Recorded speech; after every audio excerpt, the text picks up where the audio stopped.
through this hole here, this one, we repaired the diaphragm. We closed the hole in the diaphragm, and then we put a tube in the chest to drain out all of the stomach. The bullet actually came out from here. Yes, yeah, exactly. Wow. He's lucky to be alive. This guy was not supposed to leave. Maybe. Hi everyone. So, surprise, surprise. I'm in Akwa Ibom State in a place called Urua Agban in Asian Udim local government area, just about 15 minutes drive from Abia State. All right. I'm in a hospital. It's called St. Mary's Hospital. It's very big. It's a massive 70 or 75-year-old hospital. Let me tell you why I came to this place. Several weeks ago, I made a video, and I told the whole world that I'm going to be spending much of my time and resources and energy in this year 2021 to help our people, my Nigerian brothers and sisters, especially people in the eastern part of Nigeria who have urgent medical cases but don't have the money to finance their treatment.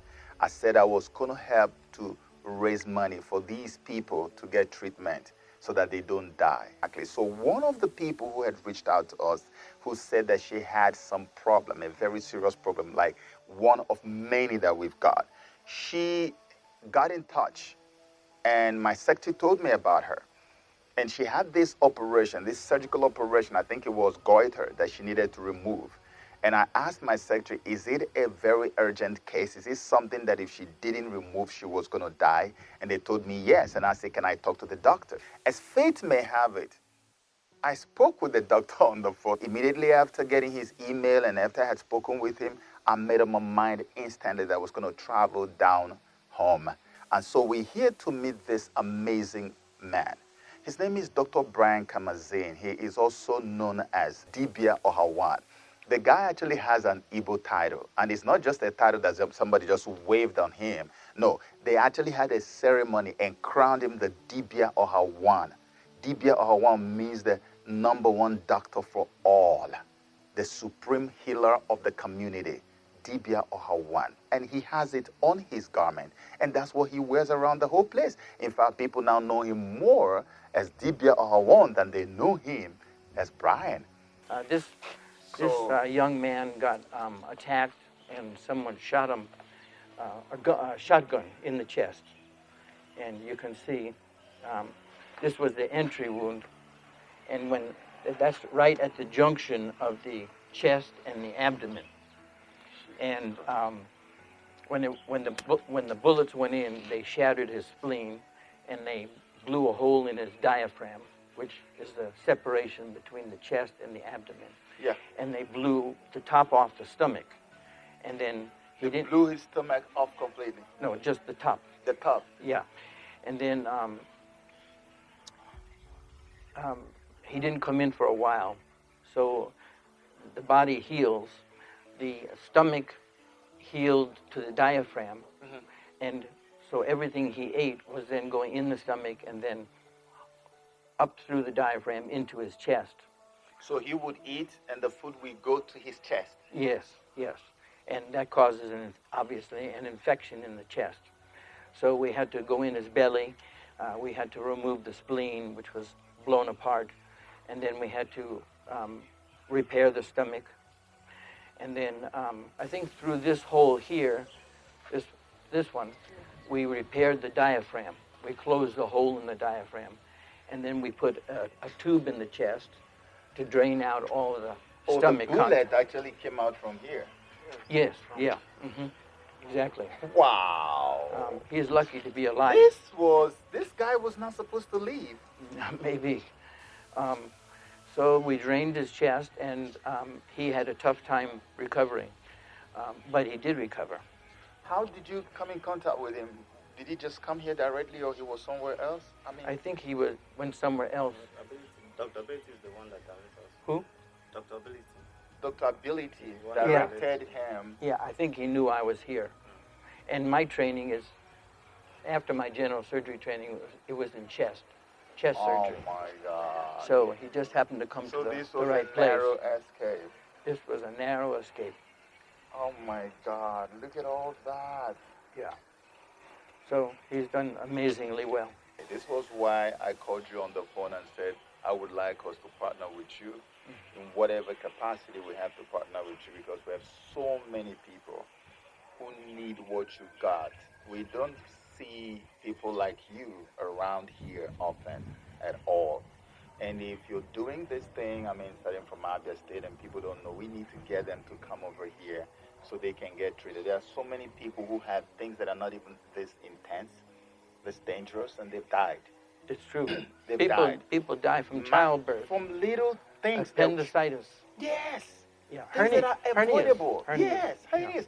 They die from these things. Yeah. That's why we came here. Now, somebody said something yesterday when we went to your abode, your little house, and he said that the mortuary people, when you show up, they believe they're not going to have a lot of dead bodies coming in. Yeah, well, we try to save everybody that we can, and we have cut down on the mortality rate significantly. This is unbelievable. Man, what's your name? Blessed. Blessed. You are really blessed. Congratulations. Thank you. Yeah, are you okay now completely? I'm okay completely. Just like there's no money for me to go back. No money to go back. Where do you want to go back to? My place. How much money do you need? Well, he's talking about the bill. The bills.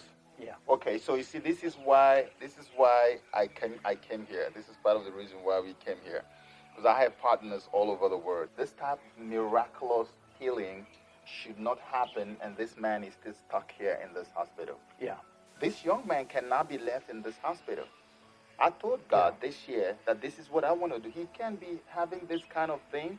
For him to be alive, it simply means that God wants him to live. And do, Otherwise, and they do would- something. And do something. Yeah. There's something he's come to do on earth.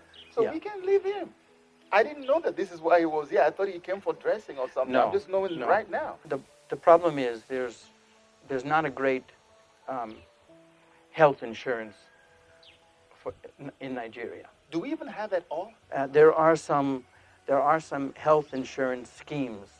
The hospitals have to get accredited, and then the government will pay a certain amount for different procedures, and those people are lucky. But most people, They don't the even know majority it of people exists. are paying out of pocket. Yes. Yeah. Yes. And I think the average income is $100 a month. It's less. Yeah, it may be less. And his operation probably cost About how much? $1,000? probably about $1,000. About $1,000. Yeah. Yeah. But his operation would have cost probably $50,000 in the U.S. 50,000 in the U.S. He Yes. he would have been in the intensive care unit for a long period of time. He may have been on a ventilator. Nigerians are very tough, and they recover with an unusual ability. Yes. Yes. Yeah. So, I mean, this operation costs basically, understandably, a fraction of what it should cost. That's true, because it's partially subsidized by the hospital. What was Yes. your final bill, do you know? 608 something. 600 Yeah. and something thousand. Yeah. That's about that amount. I can tell you honestly, that's so little compared to what it would cost anywhere else in Nigeria. So Okay, so- 600,000 is 608 is about It's $1,000. it's $1,250. Yeah, about $1,250. Yeah, yeah. I am talking to my partners. This video is going to my partners all over the world, and I'm making this video because of people like you. And by the special grace of God, when I put this video out, by God's grace, I'm going to make sure we get you out of this place, right? You're going to go home. I and my partners are going to, there's some other people we're still going to meet, not just you. We will raise the money. We've done it before, and we're going to make sure you go home so you can go and leave and fulfill whatever destiny God saved you for to fulfill in this world. Because what happened to you in all of my years on this earth, I've never seen anybody survive from anything like this. I've never seen that. I don't know how this happened, but this is a miracle. Yeah. And God used you to do that, Brian. That's true. Yes. So we cannot mock God by letting this young man stay here and get stuck in this place. Yeah. Yes. So don't worry, you're going to leave here very soon. Okay? God bless you. This young man, we feature him now in part 1. There's somebody we featured in part 2, which is coming right after this video. And then there is another one in part 3, a young little baby that his situation almost drove me to tears. You know, I just had to be a man, but it was very emotional, very moving. You know, you're going to get to see him. And then probably in part 4, I'll take my time and tell you more about Brian Camazine, the Dibia Ohawan, the American surgeon, Harvard Medical School trained American surgeon who's been coming to Nigeria for decades. I want to tell you where he started this journey, how long his journey has been to Nigeria, and what motivated him to do what he's doing in Nigeria. The man is an amazing human being. The guy told me, he said, Joe, I don't care how many people they bring here, I'll take care of all of them. I said, are you not going to be overwhelmed? He said, no. Overwhelmed for what? He said, no. He said, surgery relaxes me. He told me by himself that surgery relaxes him.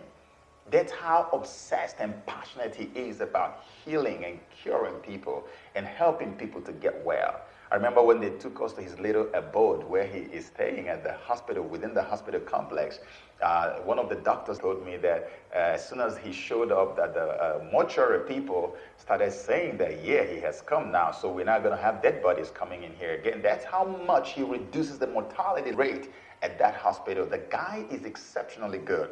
And he's saying, bring me all the sick people and I am going to take care of them. If we have a hospital like this that does not ask people to put money down before they take care of their situation, and we're talking about very major situations, life-threatening situations. They don't drop a dime. You just come in there, they treat you, and then they wait for you to get well, and then before they start talking about money. So money is not the first thing. It is to save life and then money next. Okay? So if you have a hospital like this, such a beautiful, amazing missionary hospital like St. Mary, and you have a man like Brian Camazine, who is just ready to get on it and just save lives, what more can we ask for? We need to support them. Not just the people that we want to help to go home, who have now been healed, who have now been cured in the hospital, and now are stuck there because of bills, but we also need to support the hospital itself, because I remember asking him when I had an exclusive interview with him, and I asked him, I said, what do you think this hospital needs? And he said, oh, we need a lot of beds. We need sheets, like bed sheets. We need so many things. So as you are helping us to get these people to go home, to get their bills paid so they can go home, I am asking you, please, if you have access to things like hospital beds or hospital bed sheets or pillows or stuff like that, you can also get in touch with us. Or if you're close to them at Akman, you can actually go give that to them. We want this hospital to be supported, and we also want to help these people who are stuck. It's not just these 3 people that we want to help. There are many more people. And as time goes on, because this is a video series that details my journey, so as time goes on, you're going to get to see the rest of them. So thank you so much, my beloved partners. It is because of you guys that I have done all these things that I've done so far, and that's why I want to be very transparent with you. If you look at the video we just watched, when the young man said he needed money to go, I thought it was just a little money for him to go home, because I didn't know that he was stuck at the hospital just because he didn't pay his bill. And the reason I didn't know was because I told the hospital that I didn't want to interview anybody until our cameras were turned on. I wanted a situation whereby when I'm talking to them for the first time, whatever I'm hearing is what you're hearing, and that's exactly what happened, and that's what you're going to find out from all the 3 videos or more that we're going to be showing you after this particular one. So I am looking forward to seeing you take action, and mark my words, the God of heaven whom we serve, He is most definitely going to bless you, and bless you beyond your widest imagination.